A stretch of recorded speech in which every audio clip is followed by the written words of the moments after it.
আসসালামু আলাইকুম। Hi everyone, কেমন আছেন সবাই? আশা করি সবাই ভালো আছেন। তো আল্লাহর রহমতে আলহামদুলিল্লাহ আমিও ভালো আছি। বিগত 1-1.5 মাস পর নতুন একটা ব্লগ ভিডিও নিয়ে আসলাম। আশা করি ভিডিওটা দেখবেন। ভিডিওটা দেখে যদি ভালো লাগে প্লিজ একটা লাইক করে সাবস্ক্রাইব করে দিবেন, আর পাশে থাকা বেল আইকনে একটা ক্লিক করবেন যাতে পরবর্তীতে ভিডিও আপলোড করার পর আপনাদের কাছে নোটিফিকেশন চলে যায়। তো যা বলতেছিলাম, আজকে প্রায় 1-1.5 মাস কোনো ভিডিও, শর্টস ভিডিও দেওয়া হয়, দেন লং ভিডিওগুলো দেওয়া হয় না, অথবা পরিস্থিতি একটু খারাপ সব দিকে, তাই কোনো লং ভিডিও করতে পারি না আর আপলোডও দিতে পারি না। ইদানিং আমার ভিডিও আপলোড না করার কারণেই সাবস্ক্রাইব, ভিউজ সব মিলেই পুরোই ডাউন হয়ে গেছে। প্লিজ আপনারা সবাই আমার পাশে থাকবেন। আপনারা পাশে না থাকলে হয়তো আমার কোনো কিছুই করা সম্ভব না। আপনাদের ভালোবাসা থাকলেই আমার এগুলো সম্ভব। তো যা বলতেছিলাম, সব দিক মিলাই আমার পরিস্থিতি একটু খারাপ যাইতেছে, যা বলার মতো না।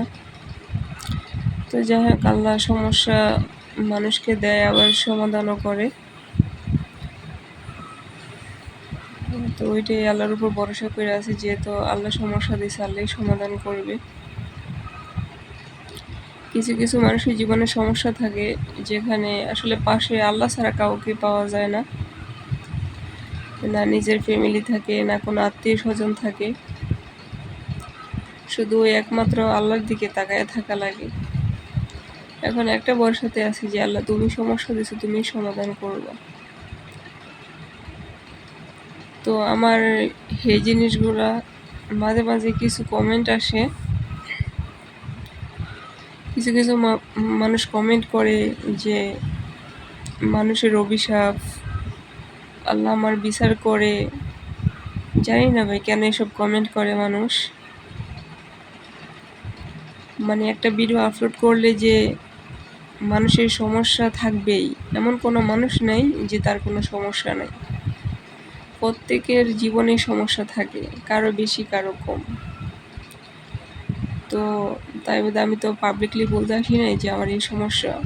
তা আমার কয়টা শর্টস ভিডিওতে আমি দেখলাম একটা লোক শুধু গেলে আমাকে কমেন্ট করতেছে আল্লাহ আমার বিচার করে, আমি খারাপ মানুষ, আমার অভিশাপ। কেন ভাই, আপনি কি আমার কাছে এসে পড়েছিলেন যে আমার মানুষের অভিশাপ আছে হ্যাং ত্যাং? আপনার মেন্টালিটি এত খারাপ কেন ভাই? আগে নিজের মেন্টালিটি ভালো করেন, নিজে আগে ভালো মানুষ হন, তারপর অন্যকে বিচার করেন। আমার তো মনে হয় আপনার নিজের কোনো ইয়ে নেই, নিজের মেন্টালিটি এতটাই খারাপ যে অন্যকে নিয়ে একটা বাজে কমেন্ট করতে আপনার একটু দ্বিধাবোধ হয় না। আপনাদের মতো মানুষদের বুঝছেন, বকা কি আর যদি এর চেয়েও খারাপ ভাষায় গালি দেওয়া হয় তারপর আপনারা শুধরাবেন না, ঘুরে ফিরে একই কমেন্ট করে যাইবেন।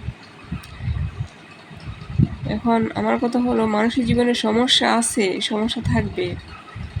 আমি একটা জিনিসই মনে করি যে আল্লাহ হয়তোবা যাকে বেশি ভালোবাসে তাকেই সমস্যা দেয়। মানুষের সমস্যাগুলো দিয়ে আল্লাহ পরীক্ষা করে যে কে কতটুকু নিতে পারে, আর যে যতটুকু কষ্ট সহ্য করতে পারবে আল্লাহ তাকে ততটুকু কষ্ট দেয়। তাই নিয়ে আপনাদের এত মাথা ঘামানি কিসের ভাই? আপনারা নিজে কতটুকু ভালো আছেন এটা দেখেন তো আগে, তারপর অন্যকে নিয়ে একটু সমালোচনা করেন। তো যাই হোক, ওগুলো বলে লাভ নাই। এগুলো কিছু কিছু মানুষের নেচার হয়ে গেছে, ওদের স্বভাব কখনো পাল্টাবে না, ওদের স্বভাবটাই এমন। তো আজকে রান্না করলাম, সকালবেলা নুডলস রান্না করলাম, তারপর কলা দিয়ে মাছ রান্না করলাম, আর লাস্টে যে মুরগি মাংস বেজে নিতে আছে, ব্রয়লার মুরগি, এটা রান্না করব।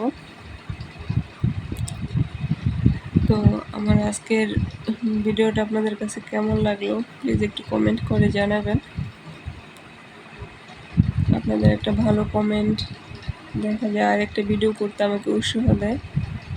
তো প্লিজ আপনারা আমার পাশে থাকবেন, এটাই আপনাদের কাছে অনুরোধ। তো সবাই ভালো থাকবেন, সুস্থ থাকবেন। আল্লাহ হাফেজ।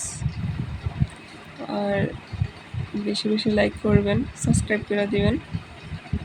সবাই ভালো থাকেন, সুস্থ থাকেন। আসসালামু আলাইকুম।